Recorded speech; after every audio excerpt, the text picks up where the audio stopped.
Oh, thank God I found somebody. Hello, my friend. Stay a while and listen. No, you listen. There is a dead body outside of your church. Well, can I identify an item for you? Dude, dead body. Not only that, I went inside the church to get help and there's nothing but walking skeletons and zombies in the basement. It's bad. The gateway to blood and the halls of fire are... Landmarks, a mystic origin. Yeah, I know. But you guys have some serious problems. Okay, I know. Our town is having some problems right now. The water is poisoned, somebody stole the tavern sign, and the town's drunk has man-sized worms in his basement. Thing is, with real estate prices so low, it's just not a good time for us to sell right now. We need to sit tight through this housing market crisis. Hello, King. Is there a problem? What can I do for you? Ah, Griswold the blacksmith. I was just telling this traveling warrior of our real estate woes. Ah, yes. You know, we should have rented instead of buying, like Martin the woodcutter did. He was able to leave at the end of last month. Did he leave? I thought he was eaten by a succubus. Right, but if he didn't get eaten, right now he won't be tied down to a mortgage for a house that dropped 58% in value last week. That's true. Are you guys serious right now? You're living above a gateway to hell. Diablo himself can make an appearance any second now. Diablo? Coming here? I wonder if he's looking to buy. Oh, you could be onto something there. He could be.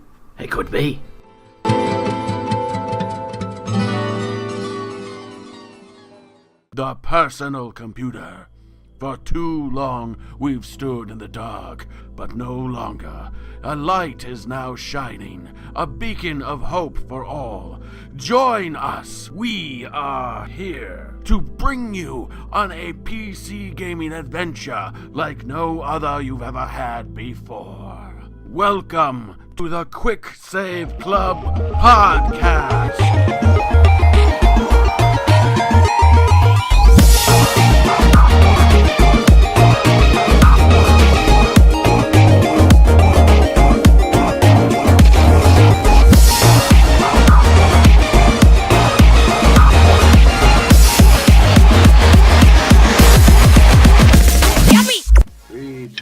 Hello and welcome to episode 1 of the Quicksave Club podcast. What is the Quicksave Club, you ask? The Quicksave Club is the spin-off of the Cartridge Club that focuses on PC games. Every month we choose a retro, classic, or indie game to play. Some of us stream using Twitch, some comment on forums or in Discord.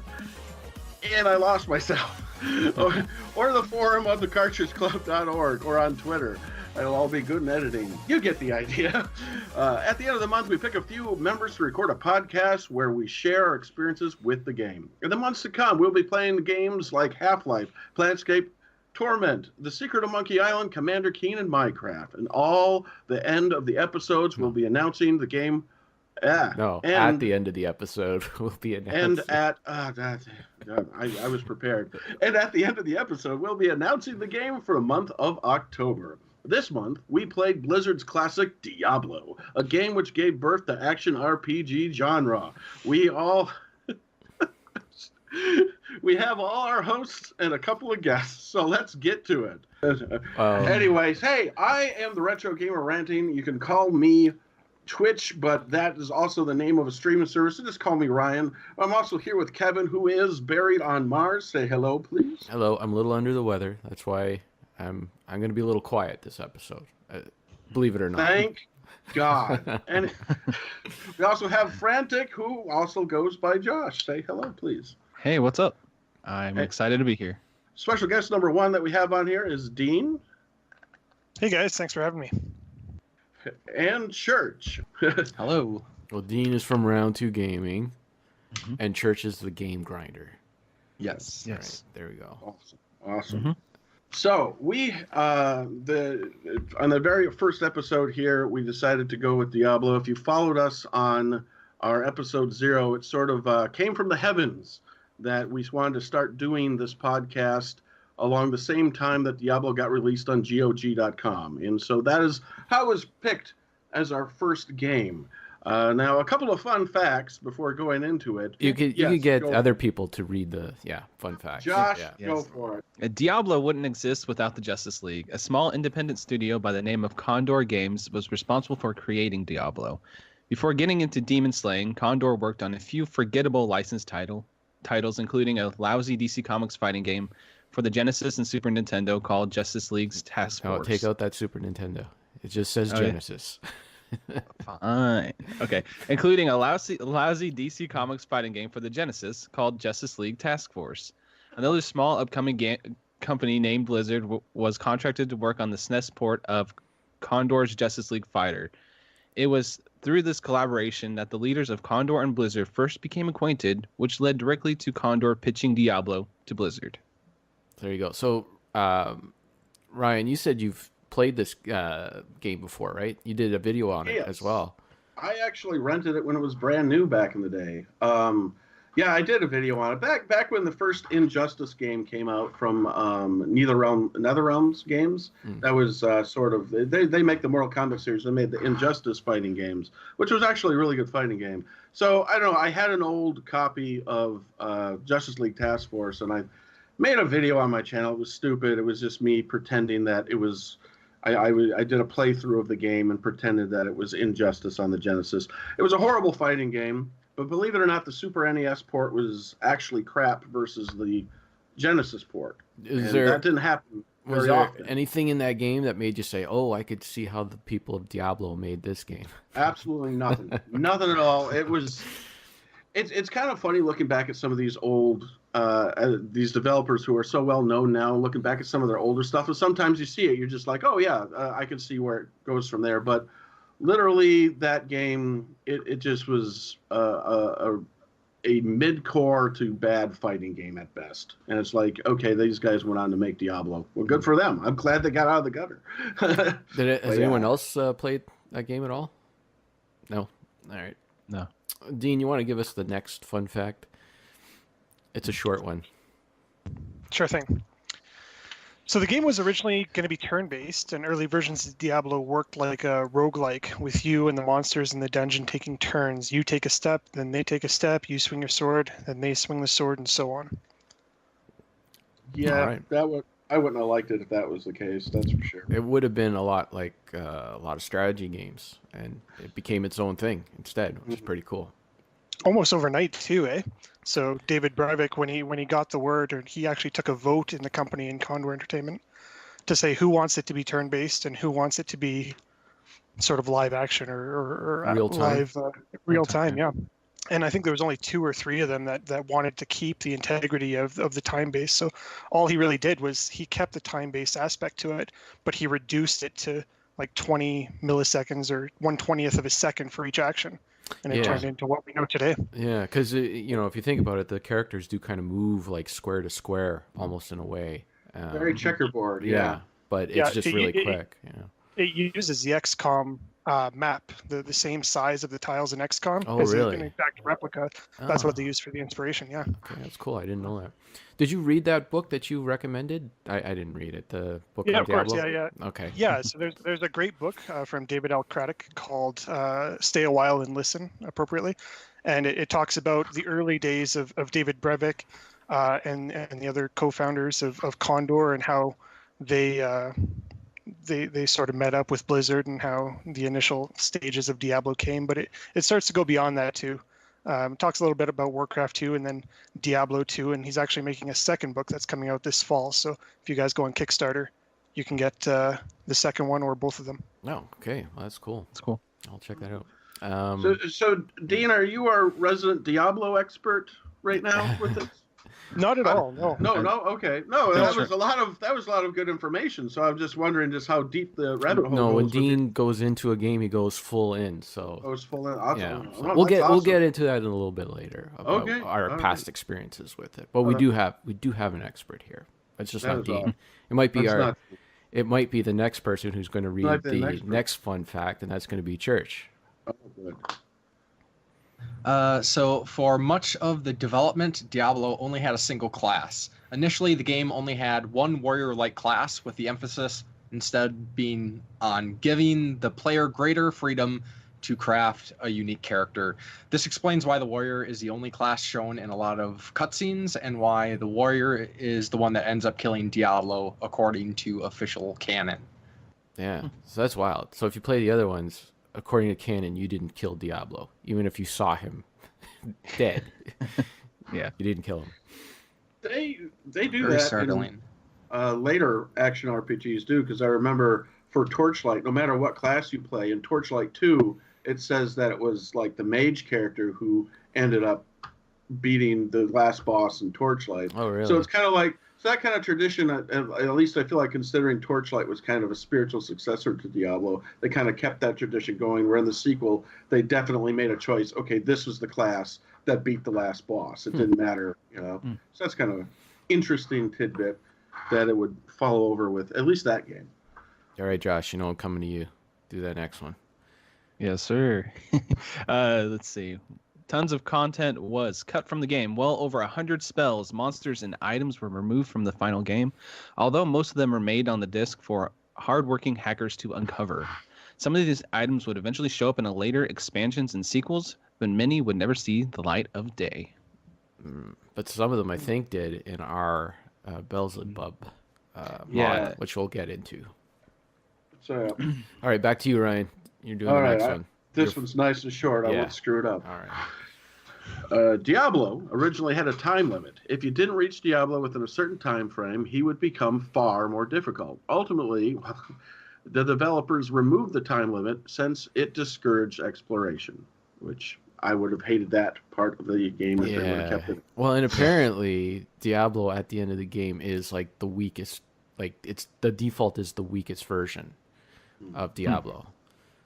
Which, all right, whatever, dude.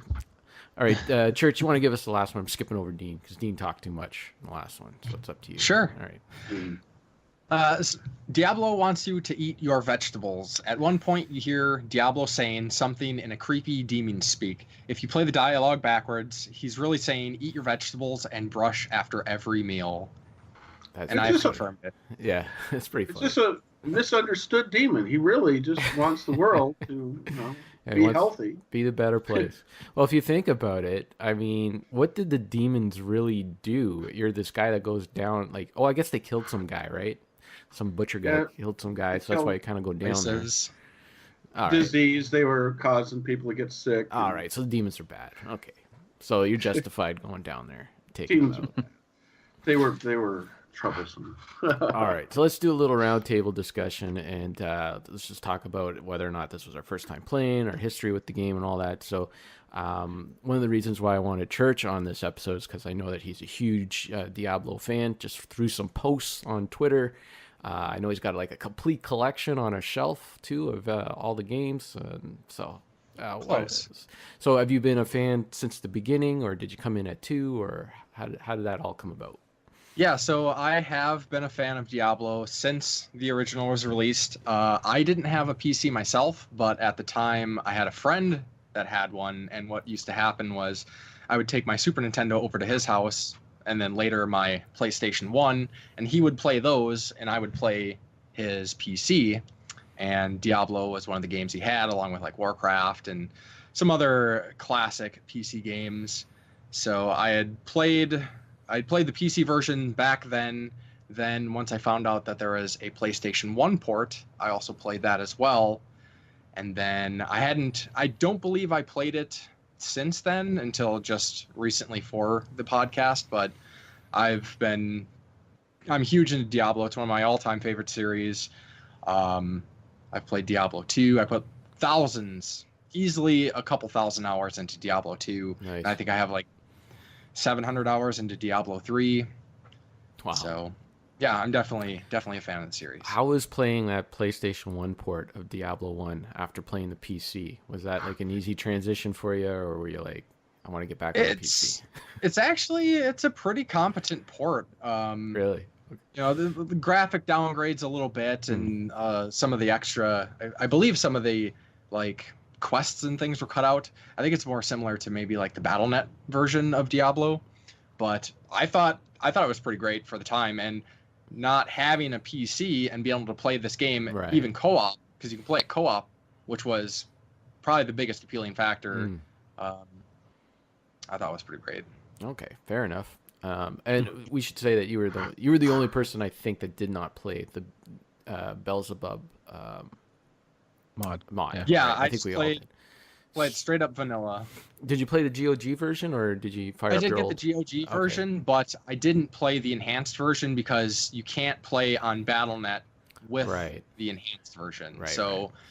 And honestly, and maybe this will be a discussion at some point, but I couldn't really tell much of a graphical difference between just the standard and the HD version or whatever. Yeah, I think it still ran at 800 by 600 was the maximum. I don't think it was 1080p. So, yeah, okay.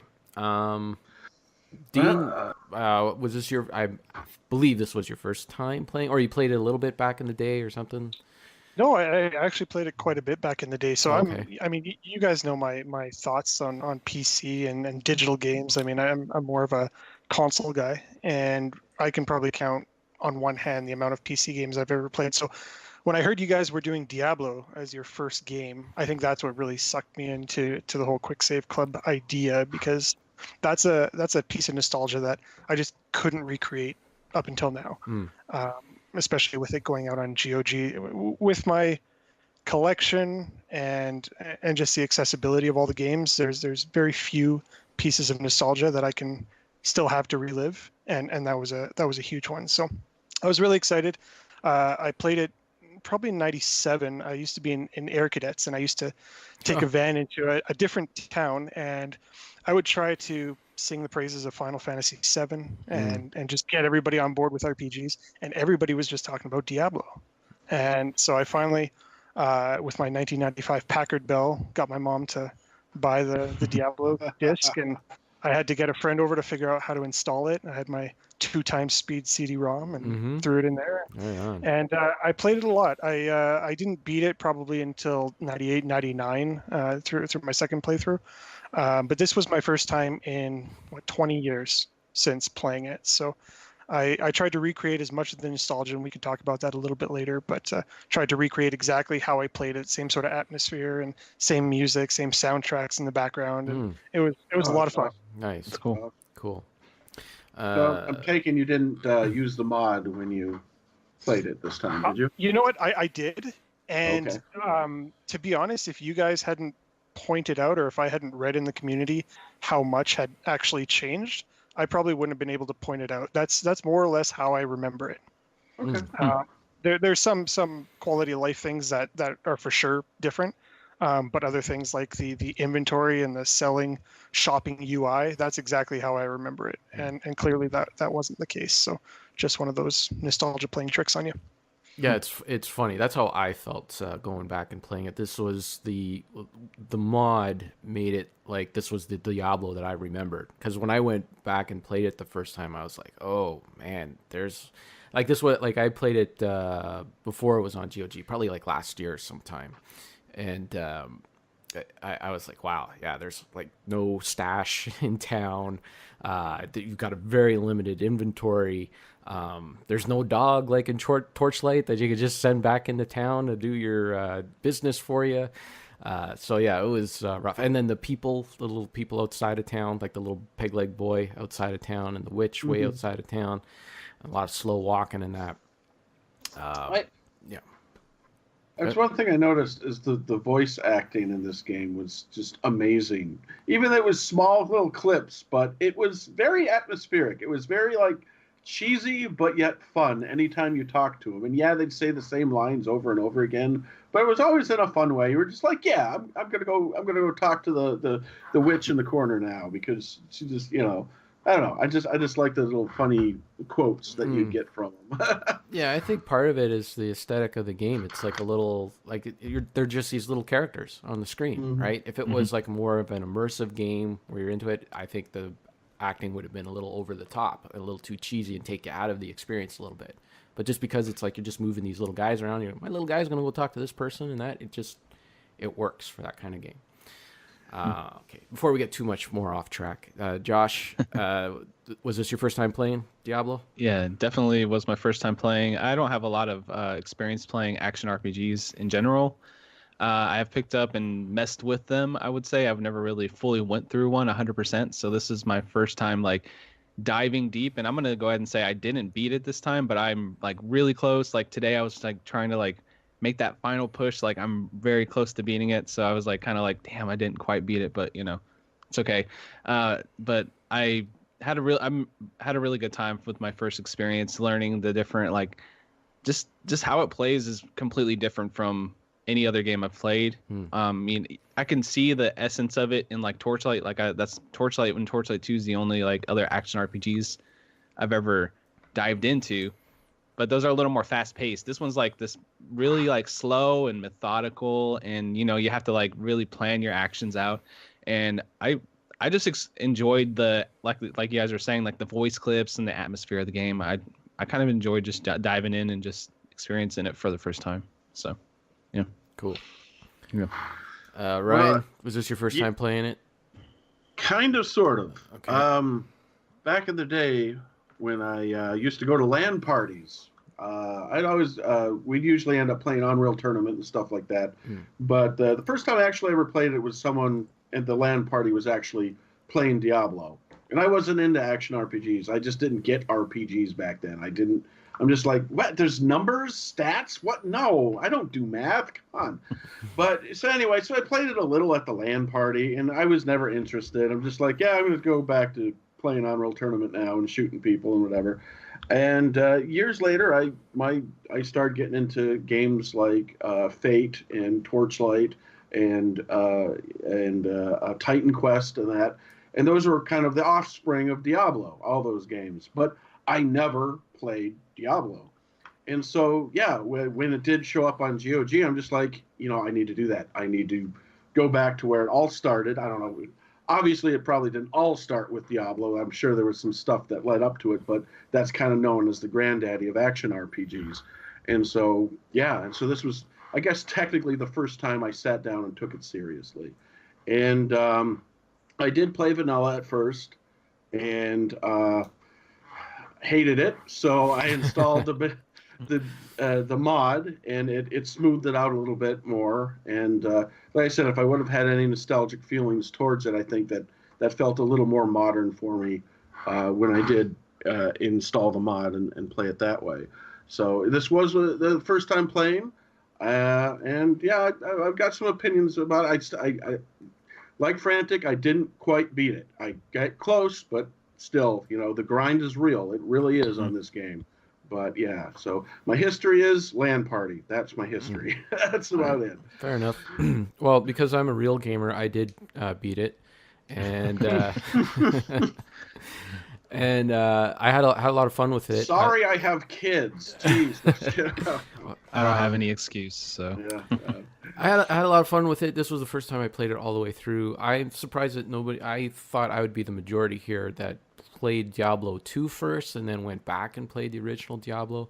When the original Diablo was out, I didn't have a PC that could run a game as sophisticated as Diablo.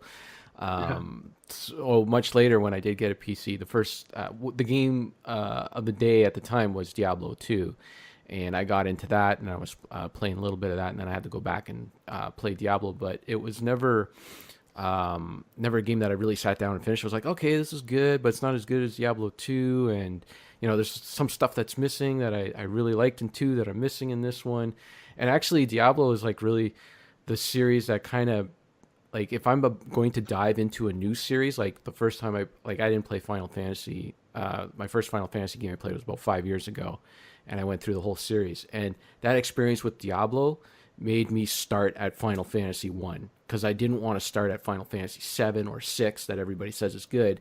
And then go back to 1 and never feel like finishing it because I'm missing stuff, you know? So that experience kind of changed, you know, how I played games. But anyways, thankfully to the Quicksave Club and GOG putting the game back out there. It's like, okay, finally I'm going to sit there and I'm going to finish Diablo. And I did, and I think it's fun. I don't know if I would have been able to play it without the mod just because of the resolution. The maximum resolution was 800 by 600, and I couldn't see what was going on the screen. I'm an old man, my eyesight is failing. Those dungeons are dark. I like, there was stuff on the ground, I couldn't see it, and one thing the Belzebub mod did was brighten those things up and allowed you. It highlighted things too. Like I don't think, is it in the original version? If you hold down the Alt key, that the stuff highlights. No, it's not in there, right? I don't think so. Yeah, so that's in this. So like I wouldn't, like I was missing coins and stuff like that on the ground, and I just couldn't differentiate what's where. Now, the further I got into the game, I think like once you got out of those church basement levels, the lower levels seemed to be a little brighter. So I'm not sure if I would have had that issue on the lower levels. But I couldn't find a mod. I really would have preferred just to have a mod that allowed me to play the original game in 1080p or even 720p or something like that. And try as I might, I couldn't find a mod that would just do something simple like that. So when I played it, it filled my screen and everything. Like it was still like the resolution of the game itself was the same, but I did full screen at I have a 1440p monitor. Yeah. I had full screen and it looked fine. Like I said, like I don't know what the Belzebub, like how much that changed. Like did it give you like increased vision or something, or? No, it just improved the resolution. So so it wasn't as dark, you know, like when you have something that's low resolution and you're just expanding the pixels on your screen, right? It's it washes out everything. So I found that washout really blended everything together, and I could not differentiate. Like I could not see things that were on the ground, especially if they were behind a wall or something like that. And it was doing that. GOG version? Yeah. That you played? Yeah. Because I didn't really have any graphical issues. Like the game looked exactly how it was supposed to look, and it looked fine on my monitor. Did you play it in 4:3, or did you stretch that sucker out on that? Like you say, when you say it fills up your monitor, like you played it 16:9? Actually, that's now I'm not even sure. Because I can't do that. If it's 4:3, I'm playing it at 4:3. That's the way I roll. But even having it stretched over, I got a 4K monitor, so that might have fancy. Yeah, so that might have hindered it even more. But it's not a knock against the original game. I think it's fine. It's just I could not see what was going on. I could not see what was happening.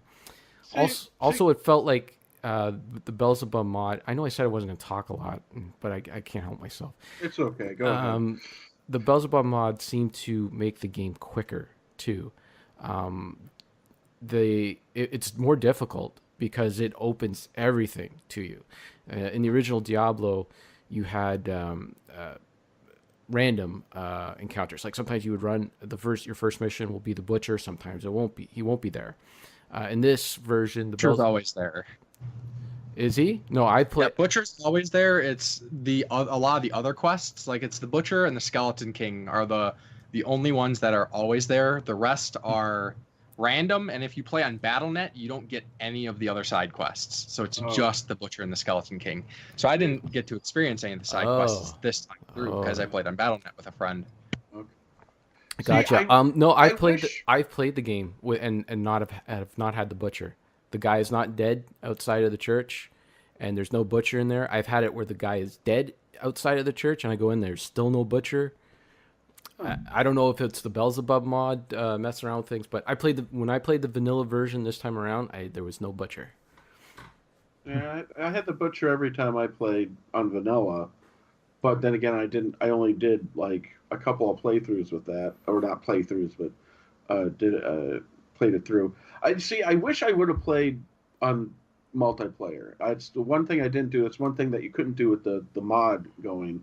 I think the experience would have went a lot faster, and because like everyone say, like Barry was saying, it's a lot slower experience. Because like I said, I'm retro playing this. I never played Diablo, never played Diablo 2, and never played Diablo 3. So all my experience was more faster paced games like Torchlight, blah blah blah. So it felt like graphically wise, I was fine with vanilla, even if it was in 4x3 or whatever. And yeah, I did find it kind of dark. And also at the same time, I had trouble finding items. But the main thing was the speed of it. It didn't really shock me, but I was, for some reason in my head, I felt like it should be faster. Like I should be able to walk faster. Just attack animations felt slow. And when you guys were talking earlier about how, everything moves kind of like chess pieces, like block to block, it kind of felt more like that. Like it was like chess pieces moving. You would see a monster move a few paces, stop. Maybe they'll attack, maybe they won't. Move a few pieces, stop. It felt more like you were kind of playing a slow pace, not like turn-based, which originally was supposed to be, but, action game. So it's like you see the influence of it back when it used to be turn-based, but it's all real time. So it felt super slow to me. And I'm not really sure, like, I guess I kind of looked at that as a negative to me because but again, it was sort of one of those false negatives because I was just expecting it to be faster and it just wasn't. Does that make sense? Yeah. It is. The game puts the crawl in dungeon crawl. There's, but I think it's the nature of the game, and you can't really alter that. That's why even in the Belzebub mod, you can change your speed walking in town, so you can get to those things faster, but not in the dungeons because it would break the game. So much of it, like the range attacks and all that would just be, messed up. Church, when you played multiplayer, how long did you guys play it completely through, or was it just a session? Okay, how long did it take you guys? I want to say it was somewhere around like 20 to 25 hours. I think we did a good chunk of grinding here and there. Okay, all right. So it's still a pretty formidable time piece, even with multiplayer. Yeah. Mm-hmm. I think it definitely helped with some of the challenge because we played two classes. My friend played warrior, I played rogue. So he was tanking and I was glass cannon the whole time. So you can kind of mix some tactics in there, even as basic as it is. Well, you bring up classes, and that is a huge part of the difficulty in the game, which character class you do pick. This time around, I played as the mage. Because I normally do go with the tank characters, especially my first time around in the game, but I wanted to do them spells. I saw other people on YouTube doing the spells, and I'm like, I want to do that. So apparently, it's a squishy character. There's like he dies very easily, and he's difficult to start off with. But the advantage is at the end of the game because I was able just to run away from Diablo and not even I just spawned these demon heads out of the ground, and they took care of him. It was kind of a chicken kind of version of the game. You just keep running away from him and spamming those spells. But it was fun. I got to take him down. Now I didn't get a cutscene at the end for some stupid reason, and some people say I didn't beat the game because I didn't get that cutscene. But I say screw those people. I beat the game. Diablo died, and that's it. It's done. So what? So you played Rogue Church, and that's like the easiest character, correct?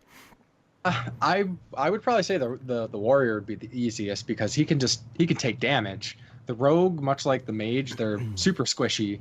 And with the rogue, since you don't have, you can kind of build your characters how you want, and that's one of the neat things about Diablo 1 is, you can make a warrior that can cast magic. It just depends where you throw your spells. But the rogue needs that distance at all times, so when you're getting mobbed by the enemies, you can go down super fast. And when I first started playing, my friend was kind of wishy-washy. He didn't think going back to a 25-year-old game was something that he wanted to do. And then I started playing it, and I was like, dude, you gotta get in here. And after about 3 hours, I was really thinking about switching from rogue, because once you get to level 3-4 is when things really start getting challenging for the rogue. Once you start getting enemies that have ranged attacks themselves, you're pretty much screwed with a rogue because you can't defend against that. So getting that warrior to aggro everything was pretty beneficial. But one thing that I did forget about with the rogue is Diablo 1 has friendly fire for all attacks, magic. Oh, that melee. sucks. Wow, yeah. That was really tricky with the rogue, especially once you get that attack speed going, and you're just shooting out a barrage of arrows, and your friend just happens to step in front of an enemy. There was a few times when I killed him. Like I was almost a bigger threat to him as everything else in the game was as a rogue.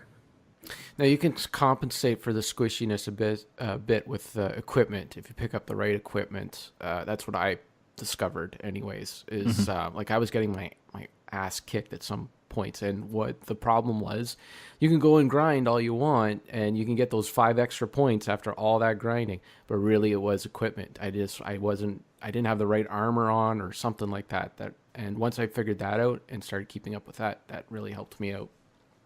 Yeah. Josh, what about you? What character did you play as? I started out characters? I started out with Warrior, and I played I think all the way down to level 7 or 8 with Warrior at first, and I started getting this. I was just getting frustrated because you have to get so close, to attack people, and I had it was before that I had made another character Rogue because I was on a stream, and then Kevin's like, hey, you should, I was only level 4 or 5 with my Warrior, and it's like, you should do Rogue, so I started on stream, and I got all the way to level 4 or 5 on stream, playing that, and I enjoyed that character a bit, so I kept bopping back and forth. That's probably why I didn't really beat it, but the Rogue I ended up getting almost all the way. I'm pretty much the only thing I haven't done is pretty much beat Diablo with the Rogue so far, but I did enjoy playing that character. It's kind of I found this I kept finding ice bows, which really helped out because it slows the characters down, and I just enjoyed that, just kind of chill out in the back and just get that very fast bow, just killing guys, and it's kind of fun after a while. The lower I got, the harder it got, of course, especially once I hit level 13, 14 in the dungeons. They start swarming you like crazy, and yeah, but it's I really liked the Rogue class after all more than the Warrior, because of course when you're Warrior you have to get on top of the guys and hit them with the swords, and yeah, so that's about where I landed there. Yeah, Cool. Are terrible because the succubuses, if you fought them, they just run when you get close to them. Yeah. yes, definitely. My friend that was playing the Warrior almost tore out his hair, and he's like, "Good thing you're here because I'd quit the game right now." Yeah. Dean, what about you? So I played as the Barbarian class, which is unique to the Belzebub mod. I think it was a test class in Hellfire, but Yeah. I should yeah. just mention, in case anyone's pulling their hair out right now listening to this and do not know the mod, it is the Belzebub. It's not Beelzebub. For some reason, it's called Belzebub, and it's spelt that way too. So I just wanted to, in case anyone was annoyed at the way we were pronouncing Beelzebub, that's what it is. It is what it is. Yeah. Sorry, continue. No. So I played as the Barbarian. I'm the same way. I pick sort of the heavy tank style class, and I'm not really finessed with the whole magic. So for the first couple levels of the labyrinth, it's super easy. Once you get that Butcher's Cleaver, you're hacking through 2, 3, 4 levels in an hour. It goes fast.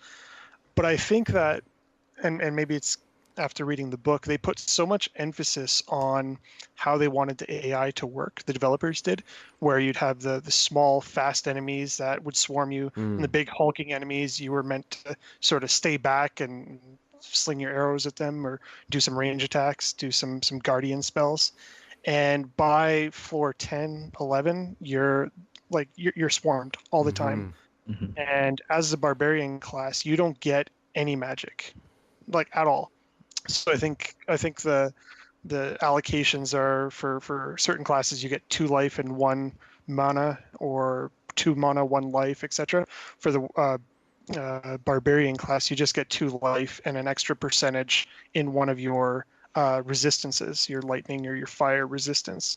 But once it hits 75, you're capped. So you're not gaining any benefit to leveling up at that point, aside from some extra vitality. So I think that playing as a barbarian, you lose sort of a fundamental feature that the developers were trying to incorporate, this strategy, because you're just forced to run into the fray every time. And if the enemies are a high enough level or do enough damage, you just get stun locked Yeah. all the time. Yeah. I experienced that Especially too. in hell. And there's no way around it. Mm. Like, you can't do anything but run into the fray.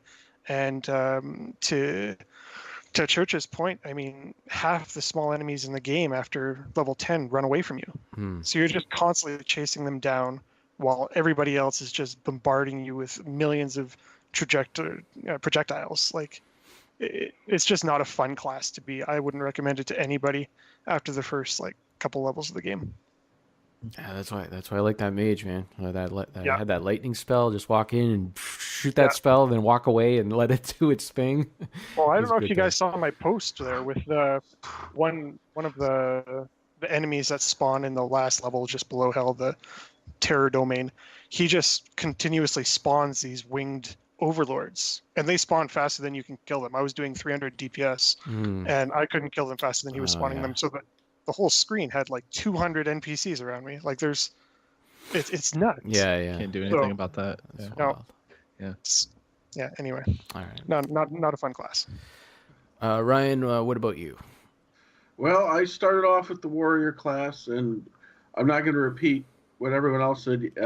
You start off great. You feel great. You feel indestructible. But as soon as you get to any levels that have small characters that either run away from you or tons of projectiles, it just turns into this slog because your character's so slow and you're just chasing people all the time. And so, and it's not really worth putting any points in the magic. You can, and I started doing that, but it just felt counterproductive. You know, if I wanted to do magic, then I should have played as a mage. So eventually I switched to the rogue class, which I enjoyed a lot more, just a heck of a lot more. And again, that I got a really good like frostbow with excellent DPS early on, and that was my bread and butter for like tons of levels until I finally found one that just was slightly better. And I think I was talking to Frantic about this when we were doing a live stream, or some one of us were. I was just basically saying, yeah, from that point on, if a weapon didn't have something extra to it, like frost damage or fire damage or lightning damage, like I just don't use it. I don't, you know, because that just comes in so handy to have that extra damage. Unless, of course, if the bad guy's immune to it, well, then you're probably screwed, because that's what I started running into, because my second bow did lightning damage. And then I get to hell, and every enemy was immune to lightning. Yeah. So it kind of nerfed my bow all of a sudden until I like reloaded and you get different enemies, which I did kind of like that. Like anytime you entered a dungeon, it was always, you weren't always sure which enemies you were going to get, like through each playthrough, because sometimes you'd get this set, sometimes you get a different set, like the acid spitters and then the big demons, and other times you just get a bunch of skeletons and stuff, so that was kind of cool. But yeah, so the range class, you know, super squishy. You find that on later on, but the range is great. You just have to get used to retreating all the time. I started like planning out my escapes, like, okay, this is where I came from, how do I get back here? Because one wrong click and your guy runs, because the pathfinding of your character isn't the best all the time. You click somewhere and all of a sudden, you know, you'll run into a corner and you'll just be trapped and just get swarmed. And as a ranged character, you're just screwed. You're just like, oh, I'm dead, you know, and you're stun locked, you're swarmed. So you literally have to keep the map open, at least not at all times, but just to look at the path so you know where your escape is, or at very least open up a town portal nearby so you have an escape plan, you know.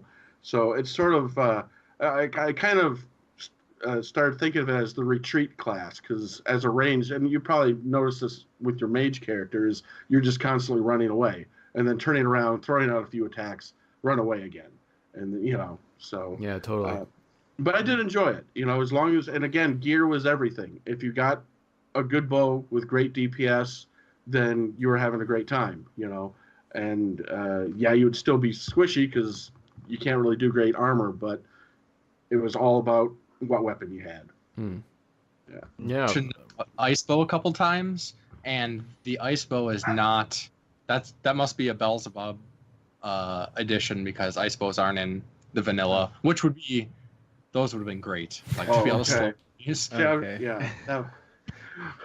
Okay, so I because that's just it. Like I didn't play as the range class in vanilla, so I don't know. Are all the bows just normal bows in that one, or do you get specialty bows? You can get fire and lightning. Fire and lightning. Okay. Yeah. All right. So they just added freeze and a couple other ones probably. Okay. So yeah, that saved me early on was the frost bows, and then later on I did find a bow. I wish it would have been frost, but it was lightning, which is still pretty useful, I'd say. But frost is definitely OP for that, for at least slowing enemies down. Yeah. So just what Ryan touched on a little bit about the challenge of this game, and I found that this game is like, it's challenging. I know that the Belzebub mod is a little bit harder. You can't quick save anywhere. You can only save in the town, or pretty much after you die. There's it does add another more of those teleport pads. There's, I think in the original one, there's one at every 5 levels, and or is it 3 or 4 levels? Okay. Every 4 levels. Okay. And in this one, it's every 2 levels, which does help out a little bit. It does create some confusion sometimes, because the game is not expecting you to teleport behind some secondary bosses in that. So, like for instance, I was working my way up as I was grinding, and I ended up trapped in one of the side bosses in this very small area, and they wiped me out within a second, and I lost all my stuff. And I'm like, oh man, that's something that you wouldn't be able to do if the game was, if it was at every 3 levels. So. But I did really enjoy the challenge of this game. I felt like it always, like, even though you're doing the same thing, you are basically just running up to enemies and pressing the mouse button to either do some magic or do some hacking and slashing or doing some arrows or that. But I felt that the variety of enemies, the way that they would switch it up all the time, kept me on my toes all the time. So I could like blow through maybe 2 levels of the dungeon with just using my lightning spell. I would just walk in and I'm like, all right, I leveled this thing up and I'm taking everybody out, no problem. And then I would get down to that 3rd one, and all of a sudden, like Ryan mentioned, everyone is immune to lightning. And it's like, okay, I gotta like scramble to, I didn't grind up any of my other spells, and I'm getting wiped out. I'm trying to like take out these guys with the level 1 fireball, and it's like pea shooters on them. So I enjoyed that. I enjoyed how the game kept me on my toes like that all the time. Even you would get it to an area and you're wiping everybody out, and there's still that one guy that's just charging to you, and you're like, hey, I'm wiping everyone out, how come you? And you put the mouse cursor over him, and you realize that he is immune to your spell, and so you got to continuously switch it up to something else. So I really like that. What did you guys think of the challenge? Which way should I go at this time? I went this way on my screen this time, so this time I'm going to go this way and start with Dean. What did you think of the challenge? I thought it was ridiculous. I think, like I said, the first half of the game was a breeze. Mm-hmm. The second half was just this horrid, just grind fest of I couldn't do anything.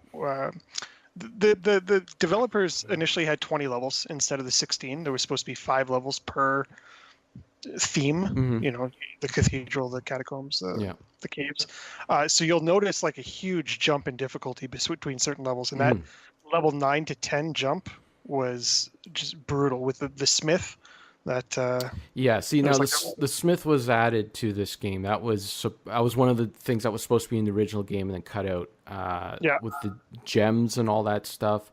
That was, leveling up your armor and all that. That was all stuff that was cut out from this game and then added to Diablo 2. So that part is in this mod, but it's not a complete thing. It's not finished kind of thing. It's kind of left how the developers left it. Right. And then the level 16 to the Terror Domain, that jump for me was just unreal. Like I had to gain 6-7 more levels even to kill anything in the Terror Domain. So that was another 15 hours of grinding. Right. So I just thought that the difficulty spikes. It wasn't a steady curve up as you sort of played through. Absolutely. I found that every 5 or 6 levels, it was just this huge step. And I would have to go back and replay, the previous level 6, 7, 8 times to even compete. So Yeah, that's totally fair, and I found the same thing too. I did find that if I just went back a couple levels and just grinded up a little bit, and then when I went back to that level and I was leveled up a bit and got better armor, and I would just start plowing through those levels as well. So yeah, one more thing I would say is Diablo, like as a last boss to me was just brutally hard as a melee character, because his attacks are just firewalls and fire blasts, and when you're point blank, you can't do anything to dodge them. So yeah, it's just sort of take the hit and hope you have enough full health potions in your inventory. See, I didn't have as much problems with Diablo as the mage character as I did with the other characters, the other bosses on that level, on Diablo's level, because there were so many other enemies. So it was because the mage is so squishy, like you can focus on one, but one of them slips through the cracks and takes you out. You're toast. So yeah, it's a bit of a grind, a bit of a slog, but I kind of liked it. It kind of made me feel like I'm playing a real game here, a real game. I had to concentrate. I couldn't just like sit back like a modern day Uncharted game and watch the movie go by my eyes. I had to like think. I had to like, okay, I got to switch things up. I got to do things for real here, man. Real game. All right. Press X to win. Yeah. Okay, so I'm going to go this way now because my cameras are all screwed up. So I'm going this way. I'm going to Josh next. What did you think of the difficulty, the challenge? Well, I am more used to those more modern games because that's what I generally play. So it was tough for me to just kind of like get used to the grind because I'm not really even an RPG player. I don't really play a lot of RPGs either. Fair so enough. For me, it's like, okay, so I know what grinding is all about, leveling your character up. I just never really had a game where I had to sit there and grind a lot. And I actually kind of got used to it. I actually would pick a podcast out, pop it on. It's like, okay, I'm going to grind until this podcast is done. That's what I was doing for a while there. And it's kind of fun. You kind of get into just like that, it's a little repetitive, but I still enjoyed playing, and getting that you feel very satisfied when you get your character just that next tier up every single time and find that better loot. That's what this game's all about anyway, right? Just finding the better loot. And yeah, so I just kind of found this love for, I do like loot games, but the only game that I really like series I would say that I ever got really into that was loot based would be Borderlands. So my frame of reference would be like, okay, it's kind of like in Borderlands when I did this, So right. Yeah. And I just feel pretty relaxed, like just chilling out, like, okay, I'm just gonna sit down for a few hours, pop on a couple podcasts and just, grind this out for a bit. And then I make that slow, steady progress, and then you get that satisfaction, like, hey, I made some progress today in Diablo. So yeah. I don't think notice that the huge spikes, like Dean was saying, like we had this whole thread in our Discord of all these memes that you guys were making of level 10. Like level 10 is like crazy hard. I'm like, I don't know. I didn't experience it as crazy as the memes made it sound, but I did notice the we spike just got in a 10. little slap happy and goofy that night. I Mostly me. Yeah. Yeah, I'm with you, Josh. I didn't level 10. I had trouble with other levels. Yeah. Level 10 wasn't the part that I struggled with the most. The one I was having the most trouble with once I got to it was 12 for me personally. Like you start getting like I don't know the names of most of the mobs, but there's like the dude with the wings that kept flying right at me, and I was getting pissed at him. So yeah, but yeah. For me, it was running into those because the game doesn't really tell you when you're about to run into a side boss. And the first time I ran into that blacksmith guy, he just annihilated me. And then I was just like, well, I'm just going to avoid that area. What's the point why am I bashing my head against the wall going to that area? I'll just stay away from it and carry on. I think that was level 10 too, because Was it? Yeah, because Okay. that has the what's it called, the anvil. You try to Yes. get that enchanted anvil, Yeah. and if you go up to him, he'll just like run at you full speed. Yeah, there's like no the stopping fastest him. mob you've ever seen, Yeah. and he's like trying to kill you. Yeah, so He's like the And, Terminator. There's no reasoning with him. yeah. And I had a moment where I was actually fighting him, like, I'm gonna get this dude. Like, I kept throwing town portals down. I'm like, I'm gonna kill him, and then I just couldn't get him. So, yeah, I just completely avoided that part and went to the next level. I was Yeah. like, all right, I'm done. Yeah. So, See, and then once you level your character up a bit and you're down in 14 or whatever, you're like, yeah, I can go back and I can take on that guy. And then you take him out, and it's just, yeah. it's like nothing. Yeah. Yeah. So it's a grind, but the grind is very. I feel like it's satisfying, like especially when you can go back, Yeah. like you said. It's Mhm. like that guy's dead. Yeah, Instantly. there's a payoff. Yeah. Yeah, I'm definitely. with you. All right. Church, what'd you think of the difficulty? I know you didn't play the Beelzebub mod. You played the vanilla version, but how was the vanilla version for you? How did it treat you? I enjoy the difficulty quite a bit. Starts off pretty simple, and then you get those steps in the difficulty. And at the time, I didn't have a ton of experience with RPGs. Like previous, it was games like Dragon Warrior, Chrono Trigger, Final Fantasy. Mhm. So I experienced some of that stuff, so I kind of knew back in the day, anyways, going into it, like how to handle that. This time around, I pretty much knew what to expect.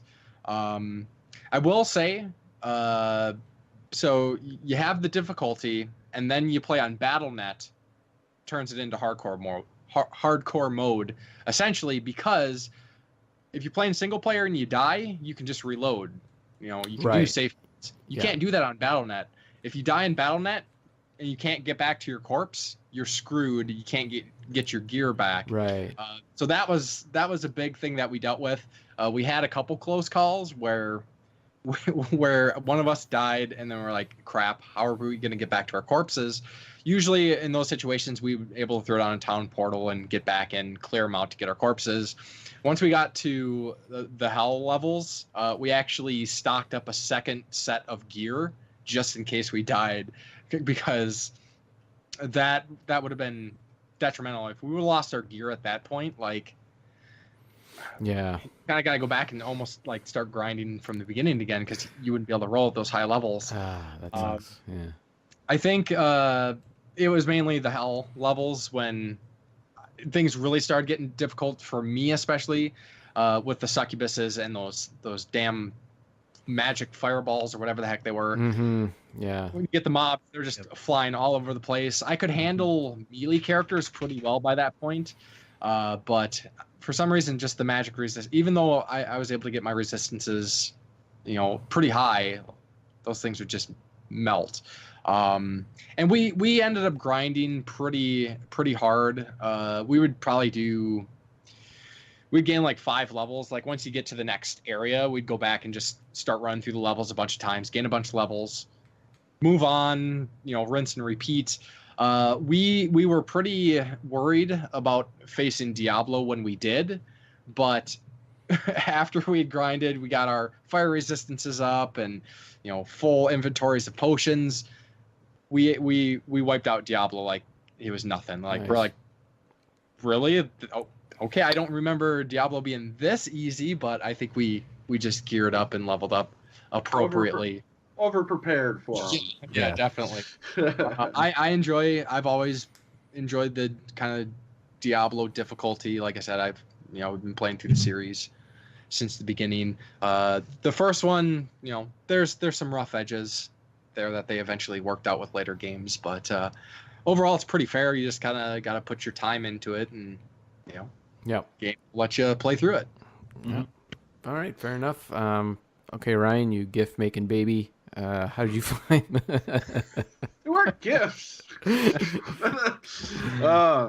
I'm basically just repeating to everyone that there is that spike that just sort of happens where you can, like, it's kind of deceiving, because even with the warrior class and the rogue class, and I didn't do mage or anything like that, like it starts off actually fairly smooth. Like you're just like, oh, this is gonna be a walk in the park, blah blah blah. Then you go down a few levels, and all of a sudden you're like, crap, back up, back to another level. Got to grind a little. Okay, it's a little better now, a little better.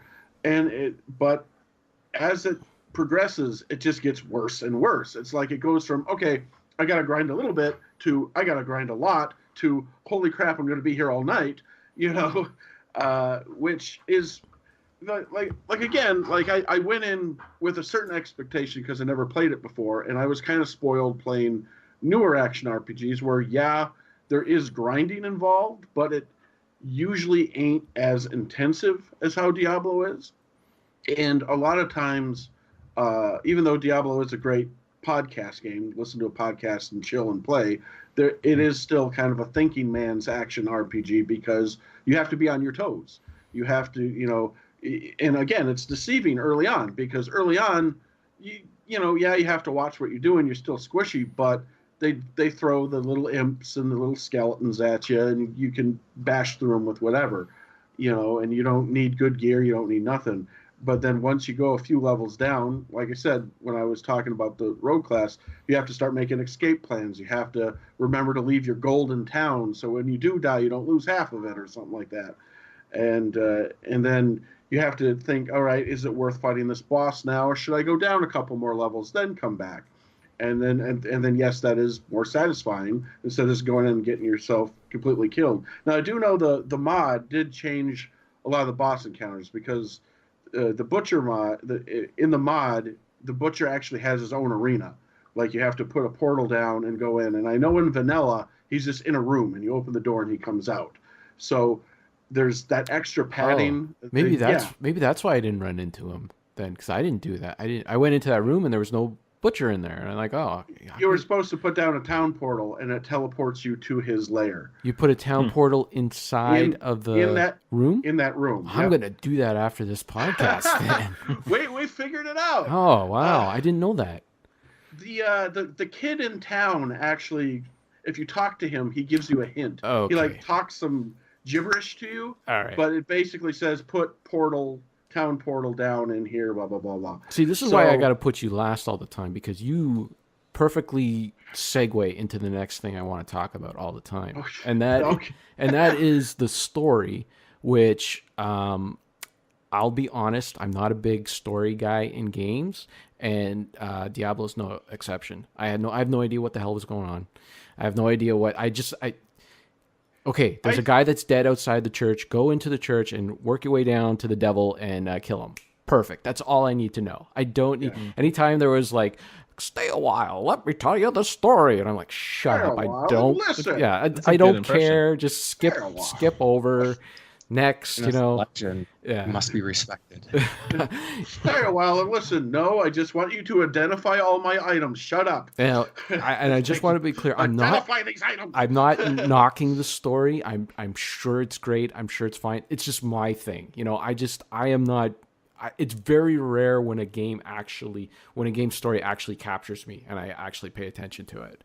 I feel like Diablo isn't just the big story is, there's a giant demon, a bunch of levels down you have to kill. That's the main thing. But I feel like there's also these little individual stories with the side missions and the mini missions that sort of crop up. There's one mission where the guy who owns the tavern, his tavern sign got stolen. He had to get it back for him, or there was a bunch of imps that did. It was just a little side story. It had nothing to do with anything. The poison water. Yeah, the poison water, again, that had more to do with the main story because it was poisoning the town, but I guess you could ignore it. I did ignore it. You did ignore it. They're still drinking bad water. Well, I did clean up the water, but I had no idea why I was doing it. It seemed like a good thing to do, I guess. Just water's bad. That's actually probably the easiest boss, in my opinion, was the arrow guy for him. But yeah, so I feel like Diablo, the main story, it's kind of like the main story was kill the big demon, and then there's all these little individual things peppered in. There's books to read that fill in with the lore. So it's kind of like other RPGs where there's extra lore if you really care. But if you don't care, you could just play. Yeah. All right, Church, what did you think of the story of Diablo 1? I'm always been a fan of the story, being just who I am, demons and gothic things. That's my jam. And yeah, Diablo, it's a game that can be it can be a game that you don't even pay attention to the story and just play through it. Or if you want to talk to all the characters after quests and kind of throw yourself into the world, there's lore there. It's simple. It definitely expands later in the games, but for somebody who really enjoys the series, there's a lot to be gained by investing yourself into the events and the story and the characters of Diablo 1. Especially like later in the game, like they basically tell you all the things that start happening in Diablo 2, which I completely forgot about. Yeah, Some of the lore tomes talking about the other primevals and stuff. I was like, holy crap, this is they're setting up Diablo 2. Like I didn't even realize that at the time. But you know, and a lot of it isn't even really important to the universe. Like a lot of the side stories, like, you know, those are things that are never referenced again. Like there's certain characters that remain sort of important later on or just referenced, but you're not missing tons if you just skip through everything. You know, it's there to kind of push you through and shed some light on why things are happening, like how Diablo came back, who's Lazarus, and what happened with the Skeleton King, and those sorts of things, which I personally I found pretty neat. Okay. Josh, what about you? Did you pay attention to the story at all, or did you get into the lore? I'm kind of like you. I'm just like, I want the gameplay loop, and I'm here for the game. Right. I'm ready to play, you know, because my main game I like to play is like hardcore platformers where I'm like, let's play the game, you know. So that's kind of how I am generally. But if there's a good story there, I try to seek it out. I do feel like the story and the characterization of all the characters and just the environment that you're in, just the feel of the game is very unique, and it's kind of cool to be in that setting. And even with the kind of, I was saying Sir Patrick Stewart style of like voice acting, like, you know, when you were streaming a while ago. But yeah, I was just like, you know, it's kind of cool to hear like this classically acted voice acting and just kind of be in that world. And I don't know, the story, like it's just whatever for me on that game. I was like, let's just go kill some more demons, kill some guys and just grind it out and stuff. I don't know. So yeah. Dean, I imagine you devoured it all. You got all the lore memorized, you know, all the characters, their background.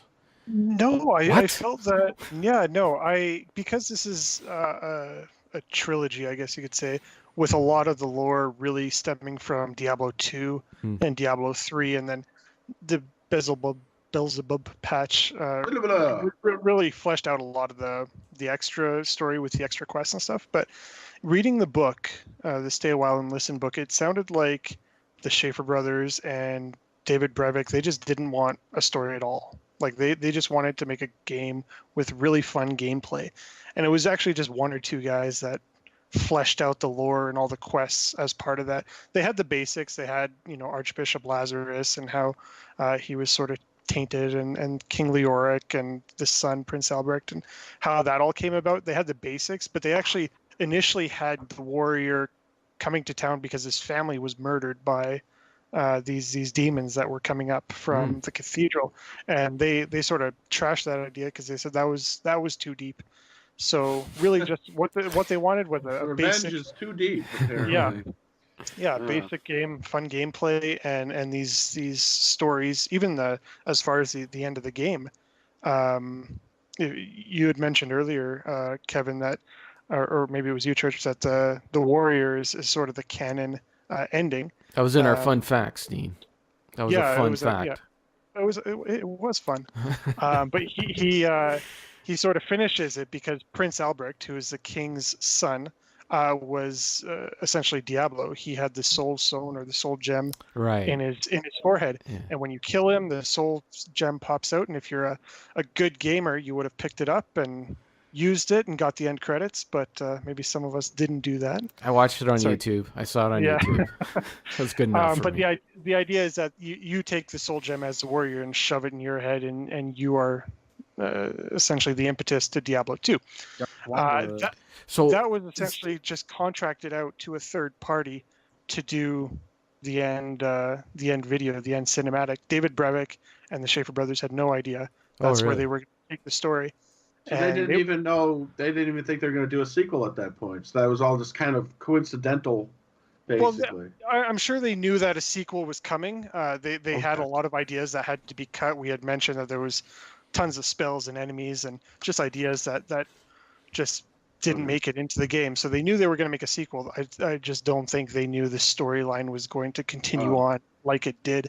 And they were actually really upset when they got that video. Nobody knew how to react. It's like, no, that's not at all what we were trying to do. And as they sort of slept on it a little bit, they thought, wow, that's actually really cool that, the character that you're playing through this whole game as is essentially the villain in the subsequent entries in the series. That's Fun fact. Go ahead. Torchlight does the same thing. In the sequel to Torchlight, the good guy turns into the main baddie in the sequel. Yeah. So again, dang it. Well, Torchlight was made by the guys who did Diablo, right? They got pissed.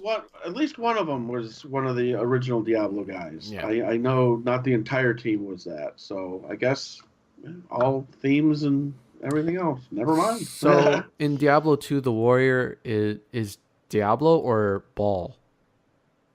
I think it's Diablo, right? He's Diablo? Okay. Diablo, yeah, he's the dark one. He's the Dark Wanderer. You're following the trail of his corruption, and then at the end he becomes Diablo. Diablo is resurrected as him. Well, that's cool. I like the story now. Now it's all laid out for me. I like it more. That's cool. See, what's fascinating to me about it as for a game is I always like when I play a game, when I get to the end of the game, I'm just like, all right, I want a good ending. I want to be happy I beat this game. And Diablo kind of has a bummer of an ending. You essentially turn into the bad guy in the end. You see the guy jamming that crystal in his head, and you're just like, why are you doing that? That was literally, this is what caused problems in the first place. You're like, I wouldn't have done that, but whatever. Does that, and then it goes and wanders the deserts. Yeah, and turns into the big evil person. And so, I've always been one of those people where I'm just like, I spent all this time playing this game, and then you get to the end and you're just like, well, that was a bummer of an ending. But then, of course, as you follow the lore and you go into the sequel, you're just like, oh, I guess it makes sense. It's just a setup, because not a lot of games really did that. Not a lot of games back then gave you an ending that set up a sequel. That sort of started that trend, I'd have to say. One of those kind of things, because later on, our next game, Half-Life, is very similar like that. Their ending set up a sequel. They started doing that more, where you sort of kind of got an ending, but didn't. It was more like sequel bait in a way. So that's kind of what that was. And back then, I would think, again, I didn't play it back then, but back then, if I would have played it and that would have happened, I probably would have been pissed off at first, but then, if I did play the sequel, I would have been like, okay, well, that makes sense now, Yep. Okay. What else can we talk about? Music? Did you guys like? I like the music. I thought the in-town music kind of had like this Led Zeppelin vibe to it. Music is legendary. Legendary. Okay. Yeah, I just dug it all. Now I did turn it down for the most part because it made the game a little scary. And I was like, okay, I just need to concentrate on what I'm doing, and I don't need this intense music while I'm down in the depths of hell, because there was like lots of screaming and stuff like that. And if you turned it down, like all that goes away, so you can just focus. But also I was streaming a lot of this game at the same time while I was playing it, so I found it a little distracting. Yeah, I think I put the CD in because I do have the PC CD, and I put it in my car and I listen to it sometimes.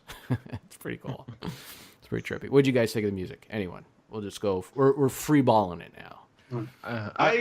Go ahead. I ended up actually listening to a lot of podcasts, or I had the music off because I was streaming it too. So I didn't actually.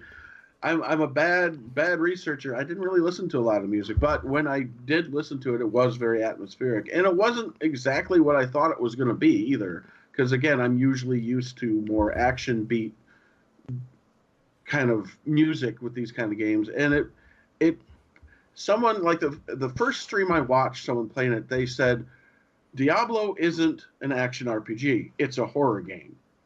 And I'm like, interesting, because he was some speedrunner. He was actually speedrunning Diablo.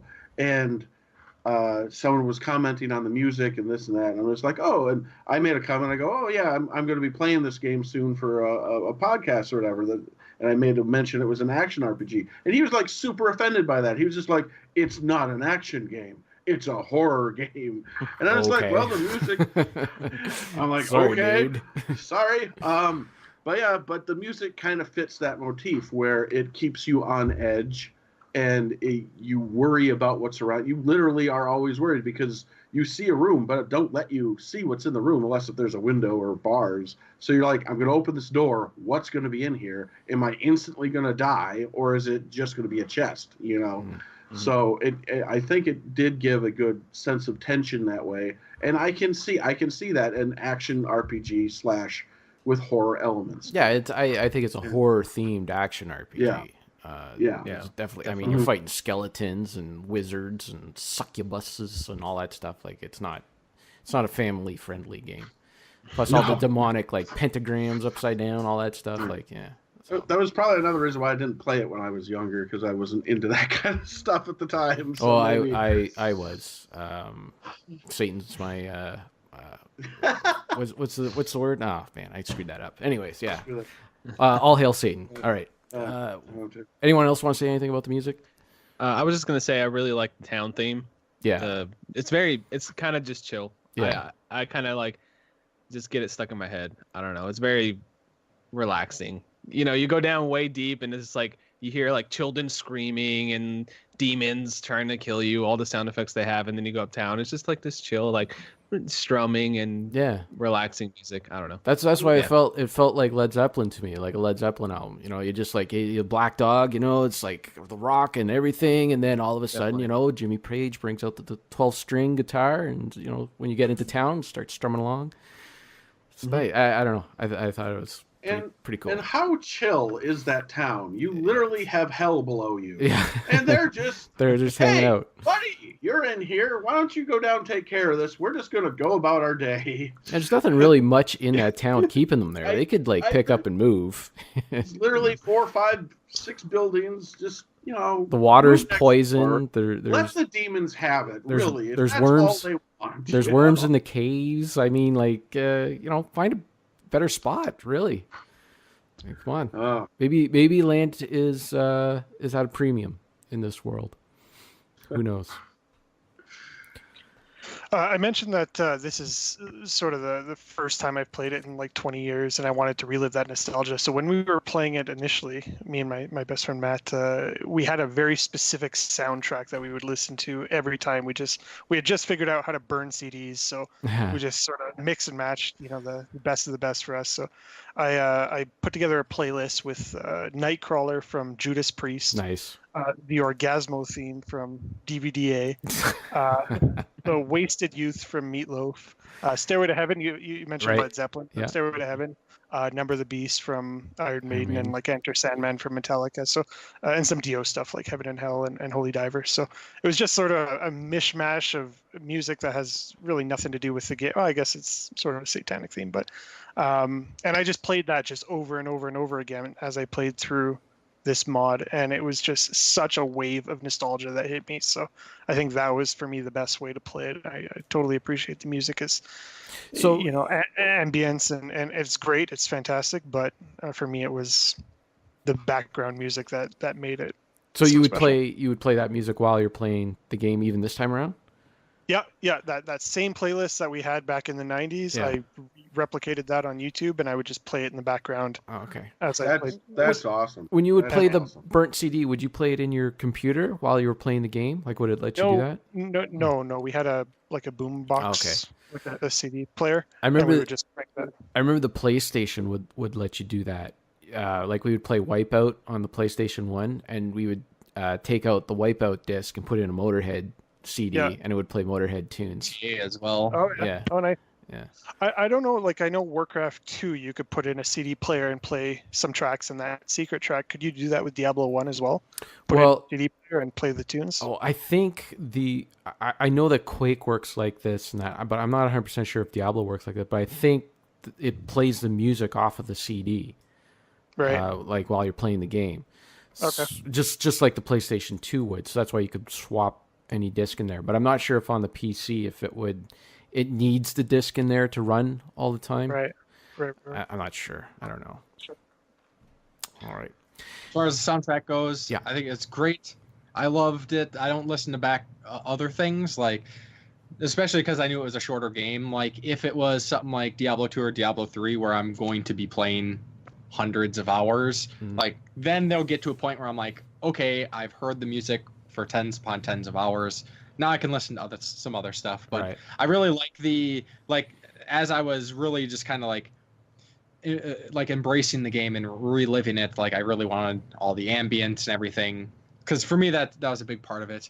I do want to mention though, as soon as you get to the hell levels, the ambient music, it's still like creepy and you get the screams and stuff, but every once in a while this weird like I don't even know what you call it, like kind of think very like classical, like military, with like when they're doing the marches with the drum rolls. Yes. And the flute. Yeah. Like that starts playing randomly in the background, and it just doesn't fit at all. Yeah, It's like, it's weird.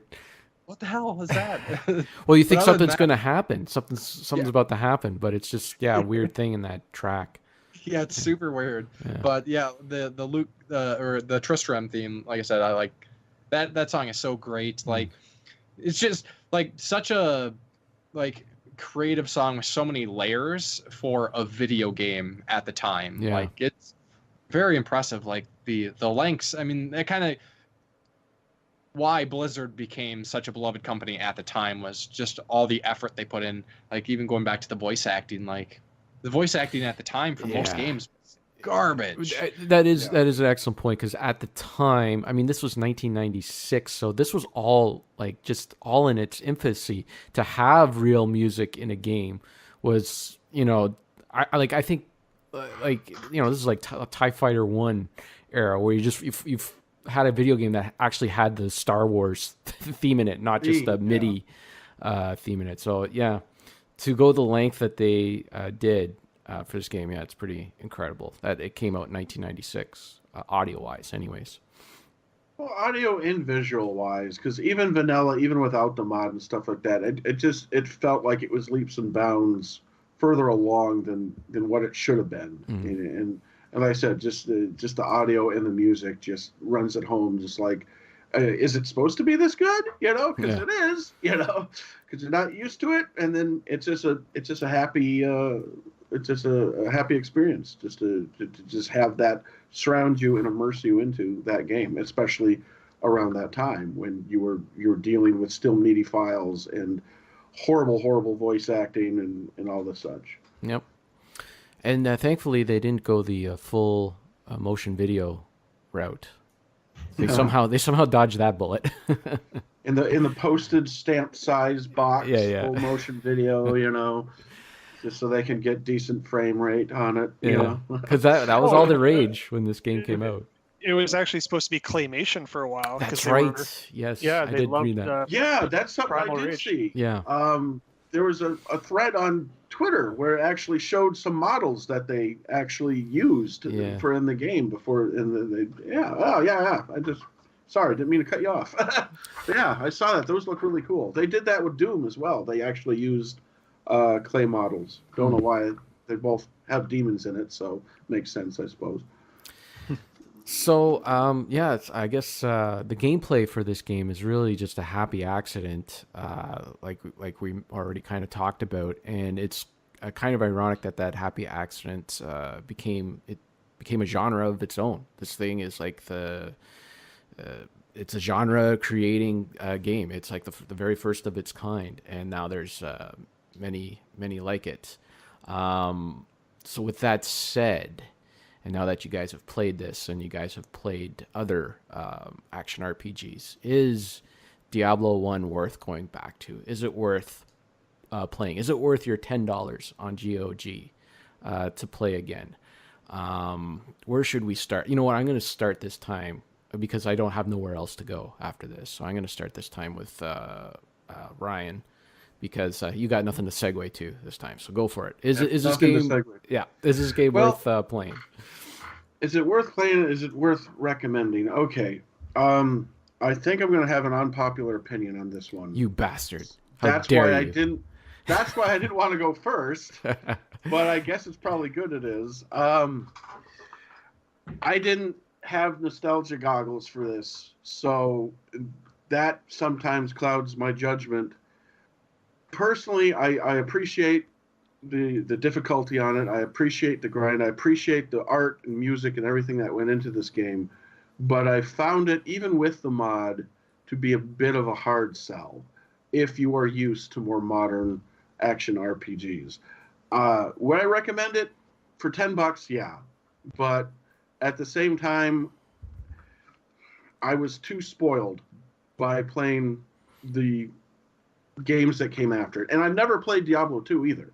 And this actually makes me curious to play it because I want to see what the next step was in that evolution and what they changed, what they fixed, what they made better, what I guess not what they made worse, obviously, because hopefully everything got expanded on. This game made me want to play Diablo 2 because I felt like there was a lot missing from Diablo 1. But again, that's only because I was spoiled with playing what came after first. And so I was used to having quick keys, hotkeys, quick saves, being able to press one button to heal without having to all line it up on your Numbers. 1 through number bar. So I'd have a hotkey for health, hotkey for potion. All my skills would be here. Yeah. Classes have class trees, this, that, the other thing. Buttons that'll show you everything on the floor, which, that the mod added that, which made it, a quality of life a little easier for me. And again, speed-wise, it was slower combat. I had to get used to it. Did I enjoy the experience? Yes, I did. But I really feel like I would have enjoyed it more if I never played what came after this. And going back on it, it was kind of hard because I'm just like, I see where this is coming from. I'm missing these mechanics, though. So it's an unpopular opinion. I'm not saying it's a bad game. It's a really great game. I enjoy everything that's part of it. But if you're used to the modern equivalent of it, you might have a harder time and you might rely a lot more on the modded version versus the vanilla version. Because the vanilla version I had a really hard time with. And maybe that's just me. Maybe I just didn't give it a chance. Church, you had that history with it. So you were able to probably jump right in and it'll be like riding a bike. And you're like, okay, this mechanic thing, okay, I got it. And did you play the mod at all, Church? Or did you just play vanilla completely? I just played vanilla. Okay. Because I actually would like to know how your opinion, like if the mod ruins it, in your opinion, but you just play the vanilla version. So I wasn't sure if you'd think like, the mod adds too much or takes too much away. From what you heard of the mod, would you? Yeah. Is it something you think you'd check out? It does sound. It sounds especially good for people who have never played it, who've never played games like ARPGs that old, and are going to jump into it. It sounds like it has a lot of quality of life improvements, and those can really make or break it for people who are not used to those old games, who have only played the modern iterations where they've made so many improvements. And that's where I ran into the problem. Is I'm a spoiled brat. That's the problem, and that's why it turns into I wasn't able. Like I appreciate where it's coming from, but it kind of makes me want to dive into Diablo 2, which I don't own, and it's not on GOG right now. So hopefully it does sometime, because I want to see the improvement. I want to see the next step from Diablo. I'm like, this is where it started. What's the next step, kind of thing. Gotcha. So, all right. Kind of a convoluted answer, but that's I got it. You spent your time making baby gifts on on Discord instead of playing the game. I got it. Yeah, it's all right. It's all good. It's all good. It's all good, man. No, that's fair. It's a fair opinion. I kind of I'll get into it when I do my thing. Josh, is this a game you would recommend to people? Okay, so it depends on where you're coming from the standpoint. Like, say, I probably would recommend a more modern one if you don't want to go back to see the origins of this. So if you want to go back and you're just curious, like, where did everything start? I would say pay the $10, check it out, just dive in, see where everything started. Because I thought that was the most interesting part of experiencing this game for the first time. is saying, hey, I could see where they could build from this to where it is now. You know what I mean? So if you're just curious on, hey, where did everything start? Check it out. It's only $10. You know, it's not the biggest money investment. It's a decent time investment if you want to spend the time to go through everything. But I would recommend it if you want to see where everything began. So yeah, cool. Okay, Dean, what do you say? Yay or nay? I'd say yay. I mean, I'd echo what Josh just said. I mean, there's something to be said about historic integrity of the origin games like this, and I think you should definitely go back and play it. I would not recommend the mod. I think that any sort of accessibility that it provides is trumped by the difficulty. I think originally when the developers were making the game, they had this idea of the mom test, and there's a charm in that simplicity of, can my mom play it? Can my mom get through this game? And I think from a vanilla version perspective, playing on normal, that's totally accurate. But if I gave my mom the Belzebub mod, this mod, she wouldn't be. She would just turn it off in frustration. So yeah. I would say go back, play the original how it was originally intended. You're not going to get crazy. A good interpretation of what today's games are like, but at least you can see where they started. And again, thick nostalgia glasses on from when I originally played it, and my Rolodex of comparable games is very limited. So I don't know what else is out there, but I really enjoyed my time with it. Did you play through on vanilla, or did you this time too, or was it just fully mod this time? So originally I played through vanilla back in the 90s, and then this time I played through with the mod exclusively, and went back very quickly to the vanilla version just because I couldn't get the resolution right on the mod, and I couldn't play through it. There was just too many UI advancements and again, quality of life things that I would have just been thinking about the whole time. Yeah, so that's the question I had when I first started. I was like, is this mod going to ruin that vanilla experience? Because I never had that vanilla experience. Yeah. So I had no point of comparison, It was really difficult. Like I said, I was trying to find something that just would improve the visuals and keep it vanilla, but it just didn't seem like there was anything out there. And they said, like, there's a lot of confusing information out there. Everything said like this was the version to play. It's the best version. And even when I was streaming the game, there was someone that came into the stream and said, you should try out, I can't remember the name of it, but he gave me some other Hell 2. Hell 2 mod, yeah, try the Hell 2 mod. That is what you're looking for.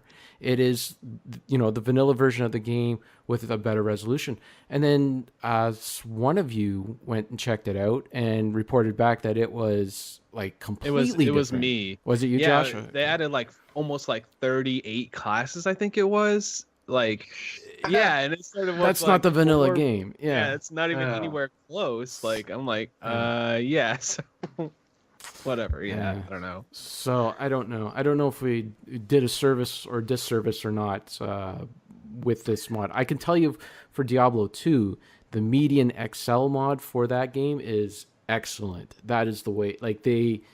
That is balanced perfectly for the modern gamer, and you get that vanilla version. Because the entire time I was playing this version of the game, I don't know how many times I would get stuck in an area or something, and I'm like, I'm not sure if this is a problem with the game or a problem with the mod. Anyways, Church, would you recommend this game today? Would you recommend someone go on GOG and spend $10 on so Diablo? I'm kind of echoing what the other guy said. For somebody who, if a person doesn't care about old games, if they don't want to play old games, I don't see why they would want to play Diablo 1. Sure. If you can go back and play old games, or you are looking to play Diablo 2 or Diablo 3, I think there is a benefit. Like Dean was saying, the kind of the history, when I want to jump into play a game, I will oftentimes go back to the first game in the series and play through, because just seeing the minor steps, or even sometimes big steps, the growth that a series has, I think makes you appreciate the game itself, like not like just past the gameplay and the story. There's a lot to be gained. So for the most part, if I'm going to recommend Diablo 1 to somebody, it's most likely because that person does enjoy older games. It's very bare bones. It's very basic, but it's still a solid game. I think it still looks fantastic. It's a 25-year-old game, and like I said, I just played vanilla. Yeah, it was 4-3. I did confirm it was still 4-3 for me. Perfect. But all right, good, still good man. Sprites just Yeah. I'm not big. I'm not a fan of the it doesn't hold up sort of thing. I get where people are coming from when they say that, but sprites in particular I think hold up exceptionally well. I kind of wish Diablo stuck with that with Diablo 3, but I digress. It is what it is. I still love Diablo 3, but I think certain circumstances, yes, I would definitely recommend Diablo 1, but for your average person, it might be a little harder to sell, but I probably wouldn't try to sell them on that if that wasn't their jam. But yeah, I mean, I love Diablo, so yeah, definitely recommend. For the modern gamer, since you've played all the Diablos, the modern gamer, which one would you tell them to start with? 2 or 3, or obviously not 1, but if they're going to play through the series, I would say at least check out 1, but if nothing else, Diablo 2. It depends on what they're trying to do. Like, if somebody just wants to play Diablo 3 with their friends, I wouldn't say, oh, well, you got to go back and play Diablo 1 and 2. They're like, if they're interested in, like, hey, Diablo seems really cool, I want to enjoy the story, kind of see where the game series went, then yeah, definitely go back. I mean, Diablo 2, I think that's one of my favorite games ever. I think more people today should go back and check that out, even with, I've heard that Median XL mod is fantastic. I've never tried it myself. My brother-in-law, he's been playing Diablo 2 quite a bit over the last year or so. He's been playing that with that mod, and yeah, it's good stuff. Good stuff. I introduced Sarah to the series with Diablo 3, and she really dug it, and we went back and played Diablo 2 and dug it that way. So I think that's a fine way to do it as well, especially Diablo 3 as it exists today versus how it was on launch, with all the craziness. They had an auction site and all that stuff. None of that stuff. Money auction house. Yeah. All Good that times, man. So yeah, I think I would recommend this game to anyone who enjoys a challenge. Like Ryan mentioned, there are some things in this game that are just ridiculous. Like you cannot, for instance, when I play an action RPG, I like putting all my shortcut keys to ASDF on the keyboard. That makes sense to me. That's where your hand normally goes. Having them up on the number keys is just kind of stupid, and then if you want to put a hotkey for your health and that, you can put it at the T or the R. You got so many options, and I always hate it up here. You're stuck with this original game. You're stuck having it at 1 through 4. It's just the way it is. So there's little things like that, but for me, I liken it to Castlevania. The very first Castlevania game, people will start playing that game and they get frustrated because of the kickback. They get frustrated because you can't whip up, or even a Mega Man game, you can't shoot up, you can only shoot forward.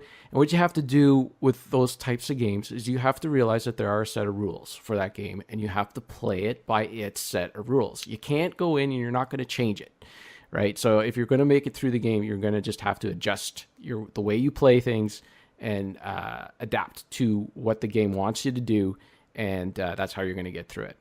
And so, I adjusted, and I had all my shortcuts on 1 through 4, and that was it. And that's so I think if you're that type of person and you enjoy a challenge, this is a game for you. If you're new to action RPGs and you want to get into them, this probably is not the place to start. Even though it is the first, there have been so many improvements over the past 20 years.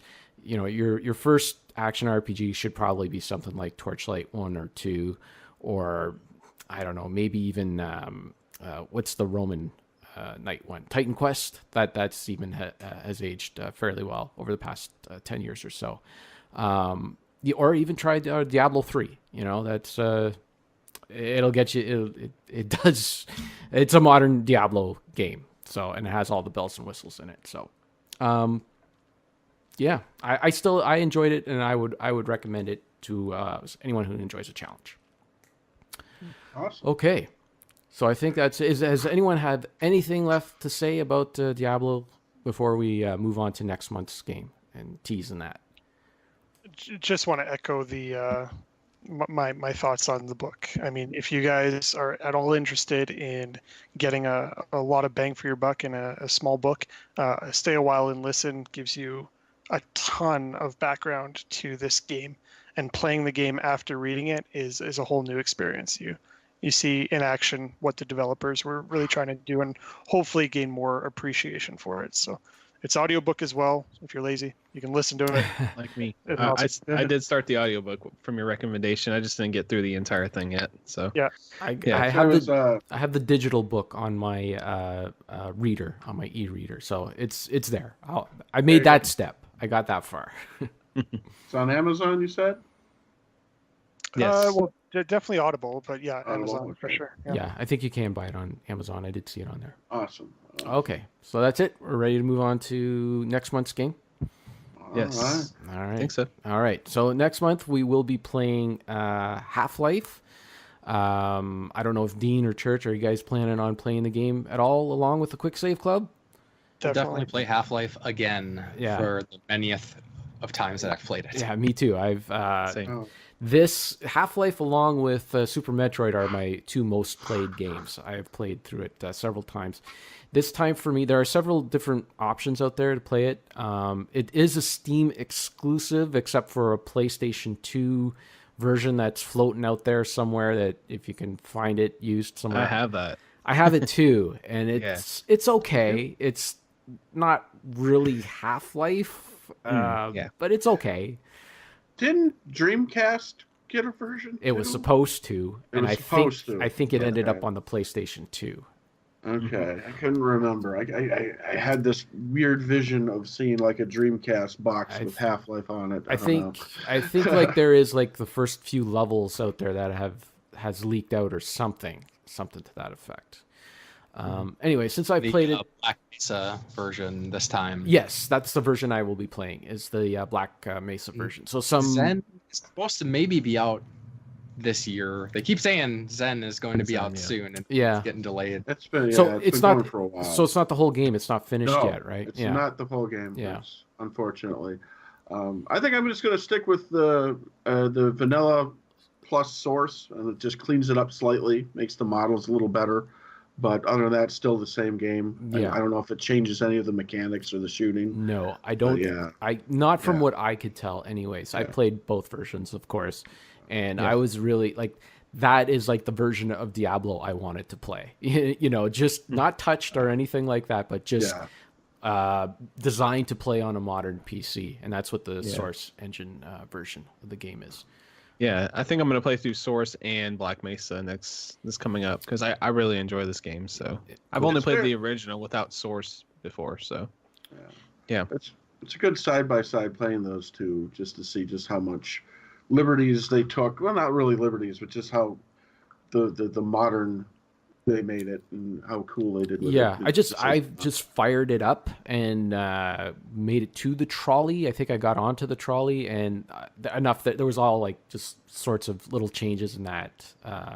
Like there was more people on, like instead of just, you know, one guy who looks like and sounds like Barney but isn't Barney. Yeah. You know, It's actually Barney. Yeah. right? Yeah. Because well, we'll get into it next month. Yeah. But anyways, Definitely. okay. So I think it sounds like most of us will be playing Source or Black Mesa version. Mm-hmm. Okay, cool. All right. Now comes the time when we announce. Oh wait, what are you showing us? That's Oh, you got a Half-Life. book? That's Half-Life 2, Dean. We're all. Okay. Half-Life 2, Raising the Bar. Yes. Fantastic book that calls back a lot of the Half-Life 1 improvements that they wanted to make. So it talks a lot about Half-Life 1. I've never played the game, so Dean, we are going to make you our official Quicksave Club librarian. Okay, you're going to be the one who finds all the books for each game and recommends it for us. You are now the Quicksave Club librarian. I can do that. All right. Congrats. That's awesome. Good luck in finding a book on What kind of weird game would we do? What do we got coming up here? The October game.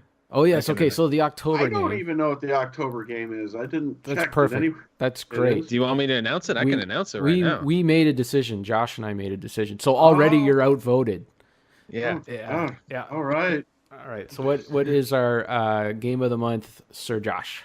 Yes. So October, you think what? Spooky Halloween times. There's a classic PC title called Seventh Guest, which is kind of a weird like ghost story with some FMB puzzle games. It looks kind of creepy and He's got a book on it. Dean's got a book on it. Of course he does. Of course. He's the librarian.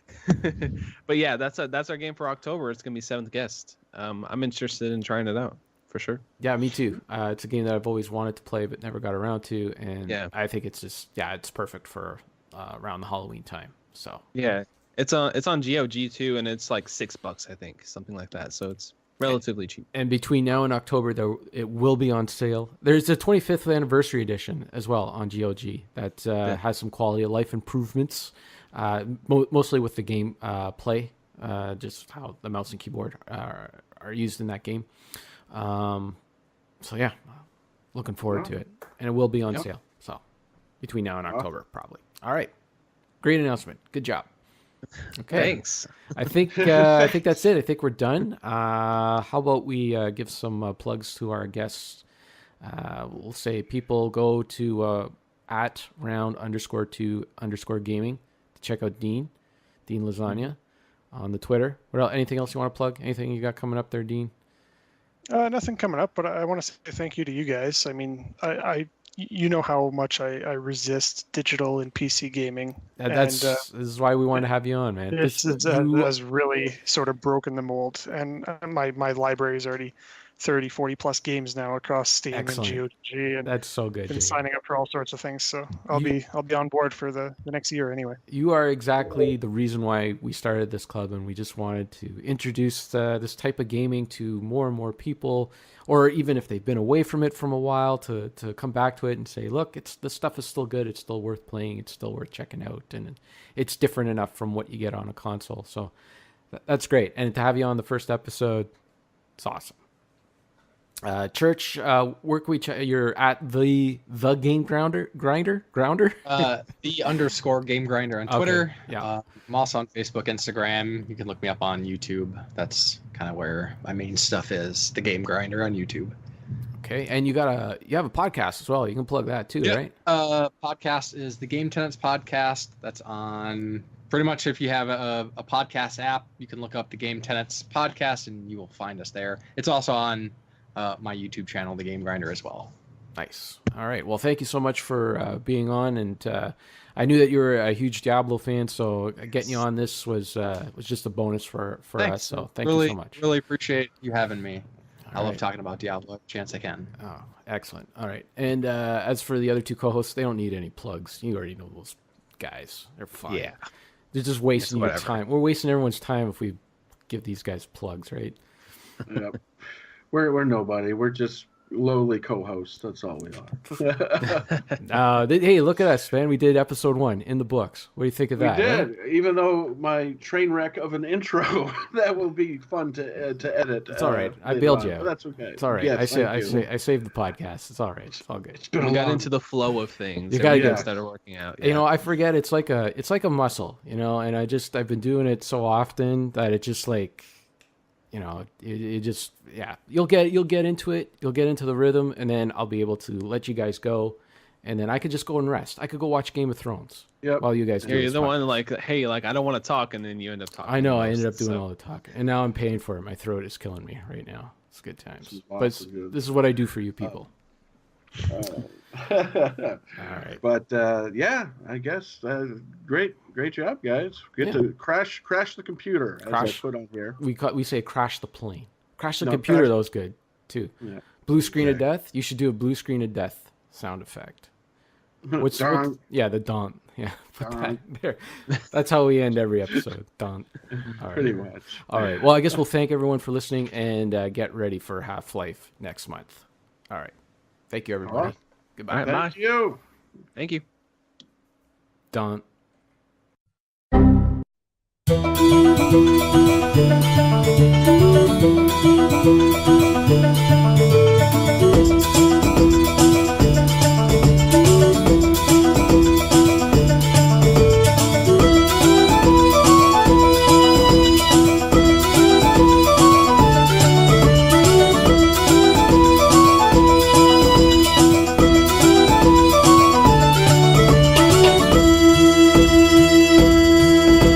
The night was cold and bitter, he was looking for an inn, when the devil shined before him, showing off an awful grin. The demon spake, "You're frozen," and he nodded to the beast. "A feast so small the dark one said can make you laugh a feast. Come within these walls of mine before the frosty bite. Grab yourself a bottle of wine and drink it with delight. Come within these walls of mine before the frosty bite. Let me table you with on yourself another pint." Well, the young man said, "Don't bother, soon I'll find an inn, because your home and castle is built on wicked sin." The devil looked offended as the offer was denied, but still he opened up the door, inviting him inside. "Come within these walls of mine before the frosty bite. Grab yourself a bottle of wine and drink it with delight. Come within these walls of mine before the frosty bite.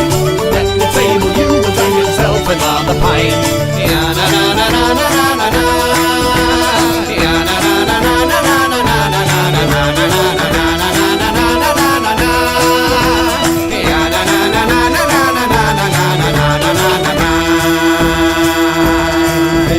The demon keeps on preaching, "I can make you whole, and all I ask of you, good sir, is your immortal soul." The dark one asked, "Are you not tempted?" He said, "Not the least." For little did the devil know the man talking was a priest. "Come within these walls of mine before the frosty bite. Grab yourself a bottle of wine and drink it with delight. Come within these walls of mine before the frosty bite. Let me table you and find yourself another pint."